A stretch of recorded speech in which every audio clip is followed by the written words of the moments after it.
In an attempt to regulate artificial intelligence, Wisconsin lawmakers passed multiple bills today, joining a growing number of states grappling with how to control the technology as November's elections loom.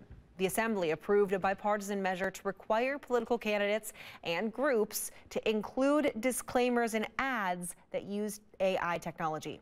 Violators would face a $1,000 fine. The second bill would make producing and possessing child pornography produced with AI technology a felony, punishable by up to 25 years in prison. And the third bill asking auditors to review how state agencies use AI.